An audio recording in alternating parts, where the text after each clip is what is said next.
Bueno, creo que quizás no sea tan aventurado afirmar que después de los acuerdos de paz, la CICIG ha sido una de las cosas más importantes que le ha pasado a Guatemala. Y una de las razones por las cuales esto es tan importante, porque estos cuerpos, estos aparatos clandestinos, todavía el término de seguridad venía como anclado a los acuerdos de paz, pero son estructuras paralelas que básicamente se dedican a actuar y a operar al margen de la ley. Y esas, pues si uno lee la novela del señor presidente Miguel Ángel Asturias, pues ahí están los ISIACs, ¿verdad? Los IACs. Digamos, durante toda la historia de Guatemala han estado. Creo que la CICIG es importante y yo digamos, el fenómeno CICIG que tuvimos en Guatemala lo estoy elevando a un nivel de relevancia e impacto comparable con el de los acuerdos de paz, porque por primera vez creo que se lograron tocar desde el sistema de administración de justicia y con base en la ley a estas estructuras. Se les pudo identificar, se les pudo, digamos, aislar, acusar penalmente y procesar penalmente. Y por supuesto, imagínense que estoy planteándole un punto de inflexión de magnitud histórica. Estos cuerpos reaccionaron en su defensa. Yo suelo usar la caricatura que es como que haya venido la CICIG y está una de estas fiestas, estas parrandas que salen en las películas, ¿verdad? Donde están los mafiosos dándose la grande y les llega a bajar los fusibles de la luz y les quita la música, les quita la diversión. Entonces creo que la reacción es que ellos no quieren parar la fiesta. Bueno, esa es una respuesta de la cual me voy a servir de ustedes, de la propia CICIG. En 2017 en el ICEFI publicamos este libro y el libro está titulado La corrupción, sus caminos e impacto en la sociedad y una agenda para enfrentarla en el Triángulo Norte Centroamericano. Cuando hicimos este libro entrevistamos al comisionado Iván Velázquez y poco más o menos le hicimos esa pregunta. Estamos totalmente de acuerdo, razón por la cual citamos textualmente al comisionado acá. Y creo que los aciertos, el gran logro de la CICIG, digamos, el tino de su mandato, según en propias palabras del comisionado Velázquez, es haber logrado digamos, un cúmulo relevante de casos penales de alto impacto en contra de la corrupción y la impunidad. Debía, advertir al comisionado, advertirse que era un primer paso y teníamos que intentarlo como un primer paso.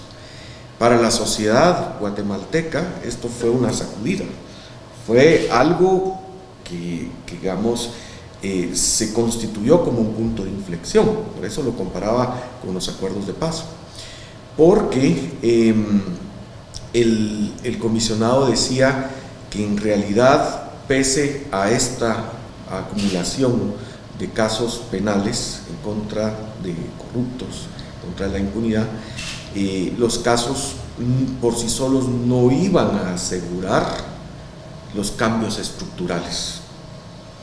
Yo creo que usted tiene preguntas sobre qué es lo que está pendiente o qué es lo que no ha funcionado, pero definitivamente uno siempre puede tener la perspectiva del vaso medio lleno o el vaso medio vacío. La perspectiva en este caso del vaso medio lleno es qué es lo que sí se logró, el vaso medio vacío, qué es lo que no se logró, qué es lo que está quedando pendiente, qué es lo que está en riesgo de insostenibilidad. Pero definitivamente creo que desde el analista más erudito hasta el ciudadano común va a coincidir que el gran logro de la CICIG son los casos penales de alto impacto. O sea, regalarle a la ciudadanía guatemalteca, acariciar la esperanza de que nuestro sistema de administración de justicia algún día sí vaya a funcionar. ¿Por qué? Porque en estos casos sí funcionó. Y eso es muy delicado. Bueno, son lecciones dolorosas, ¿verdad? Porque el hecho es que a partir de septiembre próximo la comisión termina, y en el caso más optimista se podrá hablar de un nuevo mandato, pero esta comisión está terminando.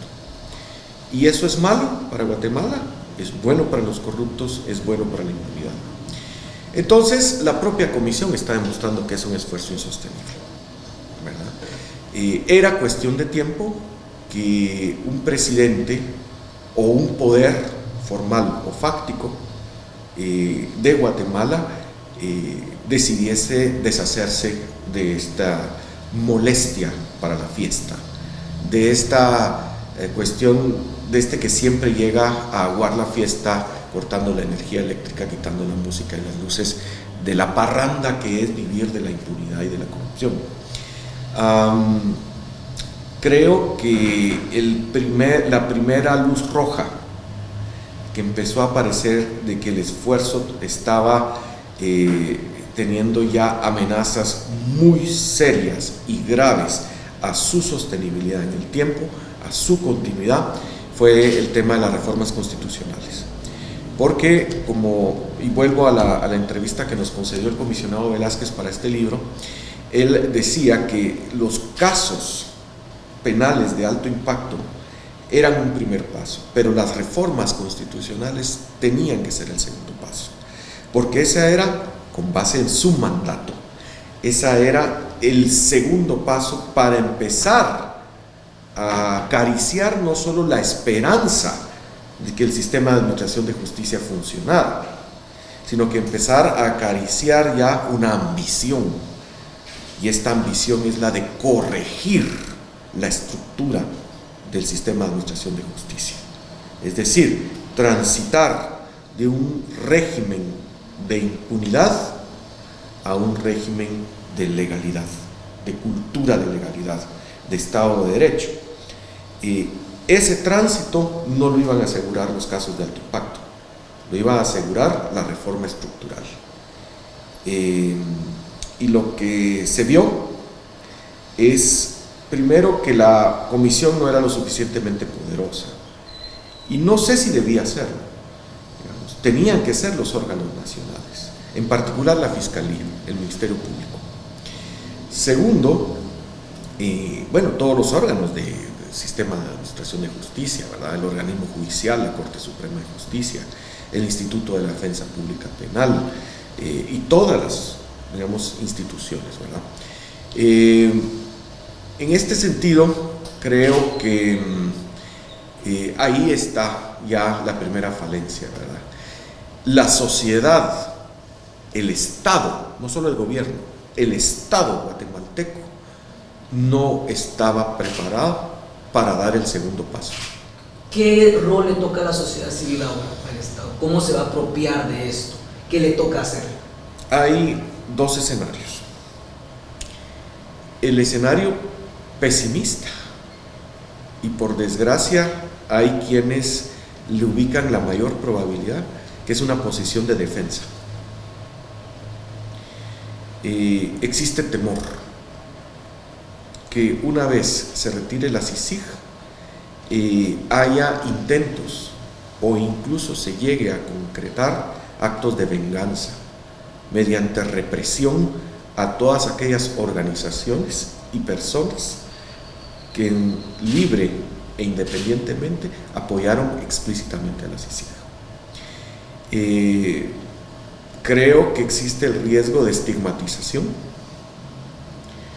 separar las organizaciones y las personas entre los que cayeron en el error de apoyar la intervención extranjera a través de la CICIG y los que defendieron la soberanía, usando un poco la jerga distorsionada de este nacionalismo a lo Jimmy Morales, ¿verdad? Ese es un escenario y es en extremo preocupante. Esperaría que el sistema de Naciones Unidas y las agencias que están representadas en Guatemala, así como la comunidad internacional en general, puedan salir al paso y continuar ejerciendo ese acompañamiento a estas organizaciones. Es un poco, si esto llega a ocurrir, la esperanza es que no nos quedemos solos y nos aniquilen. ¿Por qué? Porque en Guatemala esto ya ha ocurrido. Ocurrió durante la guerra, ocurrió durante la dictadura militar. O sea, el temor no es paranoico, el temor está bien fundado con la experiencia del pasado. Cualquier persona con 50 años de edad o más sabe de lo que estoy hablando, lo vivió. El escenario optimista es que el ya tortuoso, accidentado y bastante maltrecho proceso electoral de 2019, lamentablemente las cosas no están saliendo, todavía no estamos ante un desastre, y yo por lo menos soy uno de los que está convencido de que pese a las graves anomalías y a los errores y a las falencias del Tribunal Supremo Electoral, no estamos todavía en el área de hablar de un fraude electoral, pero claramente ya hay problemas, eso es indiscutible. Entonces, aún con todo este maltrecho el proceso electoral pueda producir en enero de 2020 un cambio de la 8ª a la 9ª legislatura en el Congreso de la República, corporaciones municipales y un nuevo presidente o presidenta o vicepresidenta de la República que puedan abrir la puerta a la voluntad ciudadana sobre esto. Hay que decir que un candidato vicepresidencial se atrevió a dar un paso muy osado y creo que después lo regañaron. Habría que investigar un poco más cómo fue lo que pasó, pero este candidato lo que habló es de someter a consulta popular. La continuidad de la CICIG creo que ya no está en discusión, pero creo que es la discusión de un nuevo órgano. Y esa es una batalla campal en donde la sociedad civil definitivamente estará dentro de las campeonas en el campo de batalla. Bueno, hay una de estas caricaturas políticas, de estos caricaturistas que publican en los grandes diarios de Estados Unidos, New York Times, el Washington Post y todos estos. Y la caricatura lo que muestra es a una persona en actitud meditabunda, está tratando de tomar una decisión. Y atrás hay una persona que le está poniendo una pistola y le dice, y le grita, ¡participa! No, la participación ciudadana no se logra por coerción, no se logra con una pistola apuntada a la cabeza, no se logra por decreto, que es el gran error, digamos, el desastre de lo que fue la iniciativa de gobierno abierto en Guatemala, ¿verdad? Que solo porque era una iniciativa internacional, entonces las organizaciones de la sociedad civil, la ciudadanía, se tenía que venir a sentar y quedarse bien portaditos y portaditas y nadie protesta. La participación ciudadana es un fenómeno digno de estudiarse por los eruditos, los científicos sociales más elevados que tenga el mundo, ¿verdad? Y ni siquiera ellos y ellas creo que han logrado explicar cómo es que se reactiva una ciudadanía.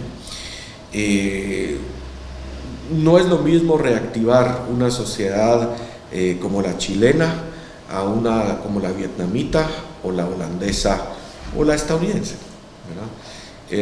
Creo que cada cultura tiene sus detonantes.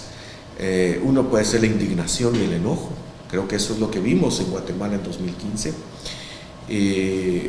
Y también, así como están los detonantes de la participación activa, hay que pensar en los detonantes de la apatía, el fastidio, el cansancio, la moda. A ver, ¿será que el CICIG ya pasó de moda y estuvo de moda? O sea, hoy es el color azul de Naciones Unidas y mañana es el rojo o el verde o el naranja. Entonces, es muy complejo.